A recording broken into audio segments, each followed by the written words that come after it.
We're just about in that slow period of sports with hockey and basketball playoffs wrapping up. The NFL still a few months from really getting going, but that doesn't mean the Jaguars aren't putting in some work right now in these hot summer months. Off-season training activities. Great time for players and coaches to get to know each other. Quite frankly, great time for us to kind of figure out who all these new guys are on the roster and what their role might look like this upcoming fall. Never mind the fact that we've got a new head coach in Doug Peterson. But both coordinators brand new as well, so we kind of have to learn about them and the systems that they want to run. One thing we have picked up from Coach Peterson, the guy knows what he's doing, as if a Super Bowl victory didn't let you know that already. I want to push them in practice. I want to challenge them in practice, but at the same time, I don't want to really overstep my bounds a little bit right now, with them. And at the same time, when I do that, I want to see the return, back, towards what we're doing, and that's what I've seen. And so, the more that we continue to have that two-way, communication and dialogue, I can continue to push a little bit harder. One guy that we were expecting to get to know in 2021 is number one, Travis Etienne, but that Lisfranc injury in the preseason derailed his rookie season. We chat with the former Clemson standout about his relationship with quarterback Trevor Lawrence, of course his college buddy, and if he still feels like a rookie ahead of his NFL debut, which is yet to happen. That's all coming up on the Sunday edition of Prime Time. On the other side of an NFL career is former Jags defensive lineman Ryan Davis, who decided after his playing days were over to stay put here in Northeast Florida. He did, of course, play his college ball right down the road at Bethune-Cookman after all. Let's bring in Action Sports Jax Marcel Robinson, who caught up with Davis to see what the former Jag is doing with filling out his schedule now in the post-playing career. All great things must come to an end, and there are very few areas where that statement rings more true than in professional sports. Athletes work their whole lives to get to the pinnacle of their particular sport before Father Time pulls the plug. But the journey doesn't stop there. The knowledge still remains, and in many cases, those that no longer do, teach. It's bobbled in the air and intercepted by Ryan Davis. Former Jacksonville Jaguars defensive end Ryan Davis has called it a career. For me, yeah, it's done. Playing aspirations have left me. Following his time in the NFL, Davis has returned to the place where it all began, right here in Jacksonville, Florida. He's now the defensive line coach at Raines High School. I met Coach Donovan Masline at one of my friends' house. Over there playing cards, just chilling. I was just talking about getting into coaching, how hard it was, post playing days and how hard it is to meet people. I didn't know he was the head coach. Ran it by him. Do you need a D-line coach? Yeah. He said, yeah. And we just hit it off right then and there. After 6 years in the league, Davis has a plethora of knowledge that he no longer uses for himself.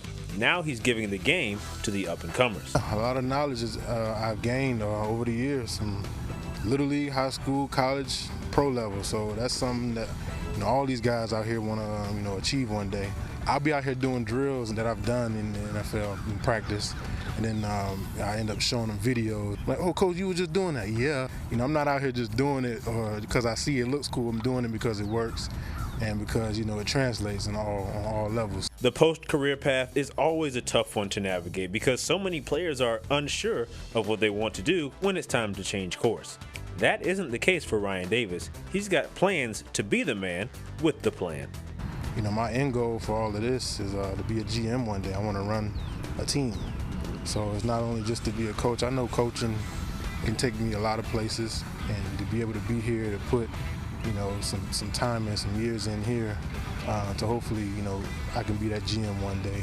The ride has come full circle for the former Jaguars defensive end. How fitting that the place that began his professional football career now becomes the finish and starting line for his next phase of his football life. I got a lot of love for Jacksonville. Seeing everything started as an undrafted free agent and to be here starting another path in Jacksonville. Yeah, it gives you all the feels, man. It definitely feels good. Yeah, it's been a pretty interesting journey. But I like where it's headed so far. I remember covering Ryan Davis back in his playing days. He was always one of the happiest and jovial guys in the entire locker room. I asked him if the nice guy was able to coach a position that usually requires a little nasty. He assured me that there's plenty of fire, and we'll see that on the sidelines this year. In the studio, Marcel Robinson, Action Sports Jax. Thank you, Marcel. By the way, if you want to check out some of our great features over the past few weeks, months, years, however long YouTube holds on to videos, go check out the Action Sports Jax YouTube page. Just go search for Action Sports Jax. You can also check out old episodes of ESPN 690, which of course is every weekday, Monday through Friday from 3 to 6 o'clock. With the 25th pick in the 2021 NFL Draft, the Jacksonville Jaguars select Travis Etienne, running back.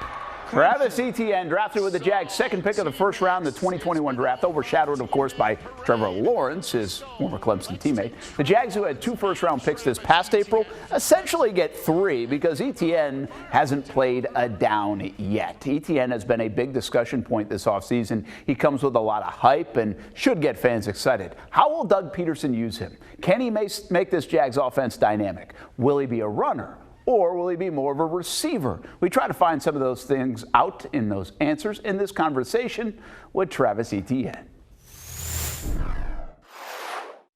I understand that it can be a grind sometimes in the world you live in. The practice. You must be loving it, though, and eating every minute after missing football for the last year. Nah, definitely. I'll just see every opportunity I can get out here and practice. I don't take it for granted. I mean, I did miss the whole season last year, so any opportunity I get to come out here and just play football for a living, I'm all in for it. I got to be honest, I saw you last week running around. I was a little surprised. I thought you'd be a little more limited coming off this kind of injury. Do you feel as good as you thought you would feel running around out here? Most definitely. I could have came back earlier from the injury, but they wanted to make sure we got the adamant amount of time to get back from it, so that's why we took so long, and that's why we went through the process that we did, so whenever I did get back on the field, it's like I took no days off. There's good shape, you feel good, but then there's football shape. Are you in football shape yet, or will that take some time through the summer, through training camp, getting ready for the season? No, I'm definitely in football shape. I feel like you got to think about it. Football, a play probably lasts 6 seconds, so we out there going hard for 6 seconds. I can do that, play in and play out. So I'm definitely in football shape. Yes, I'm in basketball shape, no way. It's a different kind of shape. No, it's all right. Don't be playing basketball anyway. No. Doug Peterson comes in here. Last year, they drafted you with, they had something in mind for you. I mean, the playbook, they didn't even use you much in the preseason because I think they wanted to surprise some people in that playbook. Well, is this a lot different than going from that playbook and how you were going to be used to maybe how Doug Peterson is going to use you, or do you even know yet? No, it's very similar. Just the kind of back that I am, the ability to catch the backfield, run between the tackles, just the ability to do it all. I feel like any system that I'm in, they're going to give me the ball any kind of way out the backfield, in my hands, stuff like that. So it's going to be very similar. You're going to see me get the balls all kind of ways, honestly. You know, you guys, you missed the whole last year. You never want to miss football. I know you had the fun comment about maybe it was the right year to miss with everything going on. But from a body standpoint, you come right off your collegiate career, which you got a lot of work, right into the draft process. You think in hindsight it might keep you fresh going into this year now that you haven't had as much work last season? Is that the positive maybe you could take away? Yes, sir. That's definitely the positive. You got to just try to find the excitement in the mundane. I mean, I made that comment, but the guys know I really want to be out there with them playing and fighting for them because I feel like I make so much of a difference on and off the field. But I mean, just it didn't happen that way. I was off the field, so I just got to look at the bright side of it. And getting that year off is going to help my body. It's like my first time getting time on football since I was in little league, honestly. So I definitely got back, feel 100%, and I'm just ready to go. And I feel like I'll be able to withstand more throughout the season because of that. Do you feel like a rookie still? Definitely not. I definitely don't feel like a rookie. I feel like last year really taught me how to be a pro, and I feel like just the difference between a rookie and a pro is just the routine, just having that routine, getting your body correct, and just knowing the little things you need to do in order to help you be the best on the field. You were closer than anybody else around here with Trevor, coming off your career. Do you see a different Trevor? Have you seen some growth in him, or is it the same Trevor? How do you view number 16 coming into this season? I mean, it's a lot of growth. Definitely, it's a lot of growth. He's more vocal than he's ever been. He has that confidence about himself. Definitely, you got to be a confident quarterback, and he definitely has that. And I mean, you seen him out here today, just just being Trevor. I mean, I've always seen the greatness in him, and he showed flashes every now and then last season, but I feel like it's more consistent now this year, and he's going to show the world who he is. We put Trevor and Travis out there on Twitter or something. Those Clemson fans eat that stuff up. That's a connection those Clemson fans don't want to forget about, right? Yes, sir. It's a great connection. I mean, it's a great connection for me and Trev. We was out here the other day, and I think we did like an inside zone, and we just kind of like looked to each other, and like we practiced like 500 times. So it kind of just like we could do it in our sleep for us, but to be able to transition that into the field is really great because we know what each other bring to the game, and we kind of can read each other. So it's just a great feeling when I have him out there on the field when I'm out there for him. Travis Etienne, 2022, makes a bigger impact running the football or catching the football? I guess you have to tune in to see. Not giving away that playbook, are you? No, not at all, not at all. Well, I really like that answer from Travis Etienne. We did this on our Action Sports Jax on the ESPN 690 radio show last week. What kind of back will Etienne be in the NFL? Isn't it still a mystery? Does Doug Peterson see it the way Urban Meyer saw it? Maybe a better version, hopefully. We think of Alvin Kamara, right? The dynamic Saints running back when we think of Etienne, or at least I do. He's dangerous anytime he touches it. He's a safety blanket for the QB. He's good on first down, second down, third down. Austin Eckler and even a Dalvin Cook might even come to mind in the same conversation. Travis was so productive in the college game. If most of that translates, not even all of it, it could be fun around here. Last week, Etienne brought up Deebo Samuel from San Francisco as a guy he'd like to be like, run the ball and catch the ball. So let's go back to the comparison to Kamara.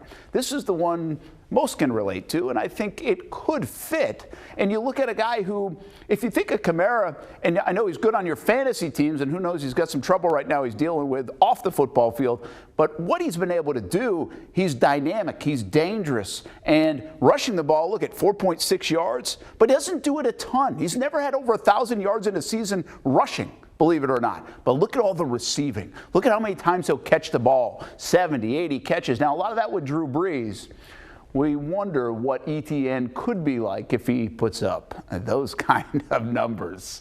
We'll soon find out. Hey, let's keep talking about the Jaguars. The entire Action Sports Jax team about to jump in and talk about what to look for the rest of this offseason into camp. I'll go first, and it's kind of the obvious. Trevor and Doug. Let's be honest, Trevor and Urban didn't work out. Will Trevor and Doug work out? Sure has the makings of a better relationship and more success. Trevor has to take a step. He has to showcase the brilliant tools he has. Doug Peterson has to put him in a position to succeed.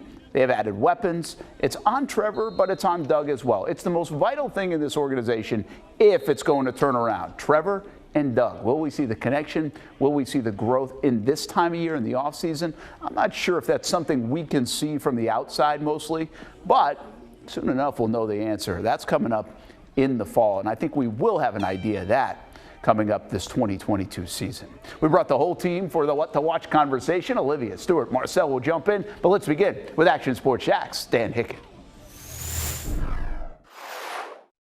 All right, what I want to keep my eyes on during OTAs is simple, the passing game. Trevor Lawrence specifically and the new group of wide receivers. Because, listen, if there was any disappointment for me in the offseason, it's that the Jaguars did not do enough to help their biggest asset, and that's Trevor Lawrence. Marvin Jones Jr. had 73 catches a year ago. Sounds like a lot. It's really not. It's about 4 catches a game, right?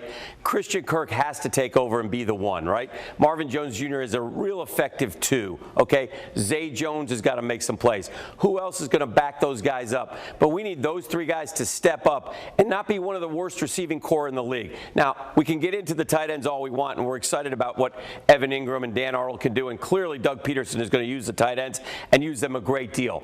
But you still need receivers, and you need receivers to make big plays.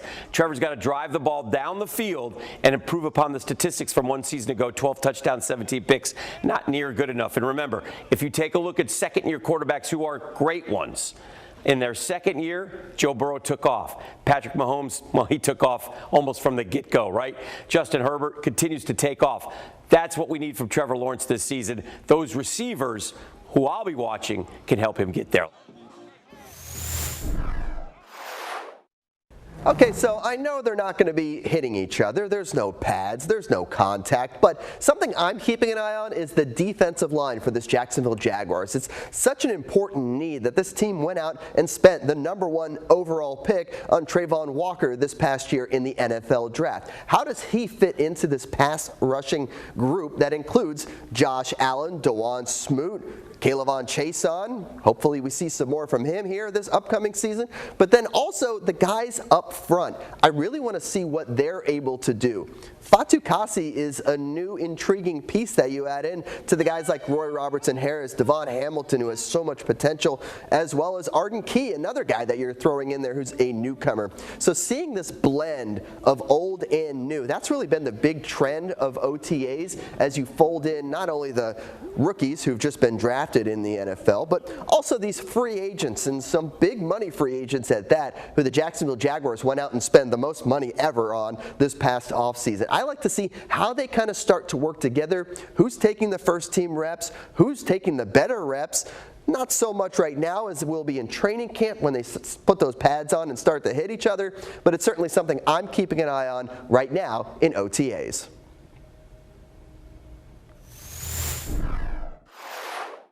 As we continue through organized team activities and make our way to and through training camp, I'll have my eyes on the defensive side of the ball, specifically the linebacker position. Miles Jack gone. Enter drafted rookies Devin Lloyd and Chad Muma. Without knowing the specifics of what kind of defense the Jaguars will be running, I don't think it's out of the realm of possibility to say that these two will be the future of that position group. Both coming to Jacksonville, highly regarded as playmaking linebackers in the run and pass game. That's also the book on free agent acquisition for Foye Oluokun. He wore the green dot for the Falcons last year and led the entire league in tackles with 192. He also had 6 PBUs on the year. Of course, we've got the hybrid DNs, including Josh Allen and the first overall pick, Trayvon Walker, that we expect to drop into coverage this season as well. One last note to leave you with, don't forget that the Jaguars defensive coordinator Mike Caldwell was the inside linebackers coach in Tampa Bay when they won the Super Bowl. He had all-pro linebackers Devin White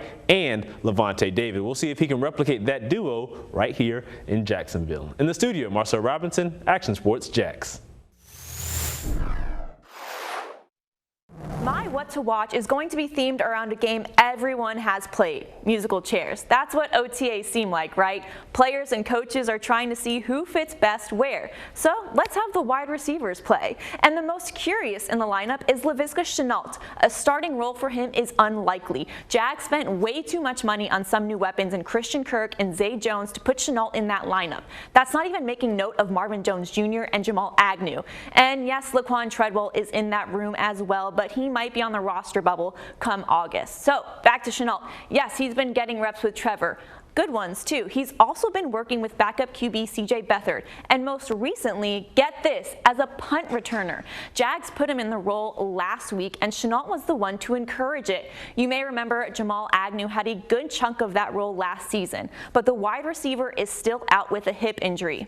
So not sure when Agnew will be back up and running in full capacity, so this could be Shenault's opportunity to expand his role. And that's my What to Watch in Jaguars OTAs. Let's go back to you.